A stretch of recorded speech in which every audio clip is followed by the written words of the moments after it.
Parliament ఉభయ సభలు అంటే లోక్సభ రాజ్యసభను ఉద్దేశించి రాష్ట్రపతి చేసే ప్రసంగం ప్రభుత్వం తరపున రాష్ట్రపతి మాట్లాడతారు. అంటే నా ప్రభుత్వం అంటారు. మనకి బ్రిటన్ రాజ్యాంగం నుంచి తీసుకున్నటువంటిది ఎక్కువ ఆ ఎజెండా నడుస్తున్నది కాబట్టి రాష్ట్రపతి నేతృత్వంలో ప్రభుత్వం నడుస్తున్నట్టే లెక్క.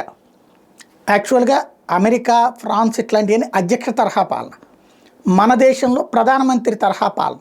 కానీ రాష్ట్రపతి అన్నటువంటిది ఇప్పుడు బ్రిటన్లో కూడా ఏంటి, ప్రధానమంత్రి మొత్తం నడుపుతారు, కానీ రాజు సలహా లేదా రాజుకి ప్రతిసారి కూడా ఇంటిమేట్ చేస్తుంటారు. రాజు అనేవాళ్ళు అఫీషియల్ పర్సన్. అట్లాగే ఈ దేశంలో కూడా అదే ఫార్ములా ఉంది. ఆ విధానాన్ని మార్చడానికి కుదరదు, ఎందుకంటే రాజ్యాంగంలో ఆ రోజు రాసేసాం కాబట్టి రాజ్యాంగం టోటల్ రూపురేఖలు మార్చలేం, మౌలికమైనటువంటి రూపురేఖలు మార్చలేం కాబట్టి అది మార్చలేరు. ఇదంతా ఇప్పుడు ఎందుకు చెప్పాల్సి వస్తుందంటే గవర్నర్ నా ప్రభుత్వం అనినే అంటారు.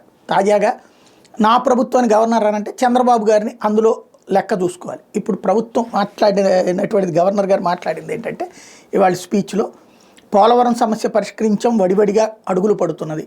అట్లాగే స్టీల్ ప్లాంట్ సమస్యని పరిష్కరించాం, అది మూసివేత అనేటటువంటిది ఆగిపోయింది. మరొక వైపున వచ్చేటప్పటికి రాష్ట్రంలో తలసరి ఆదాయం అంటే ఒక మనిషి సగటు ఆదాయం మేము వచ్చాక పెరిగింది గతంతో పోల్చుకుంటే.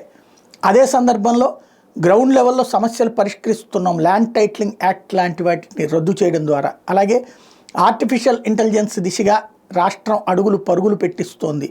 రాబోయేటటువంటి రోజుల్లో 2047 నాటికి స్వర్ణాంధ్ర, ఒకప్పుడు 95 ఆ టైంలో స్వర్ణాంధ్ర నినాదం చేసేవాళ్ళు చంద్రబాబు గారు. 2020 కల్లా స్వర్ణాంధ్ర సాధిస్తామని చెప్పేవాళ్ళు 2020 విజన్.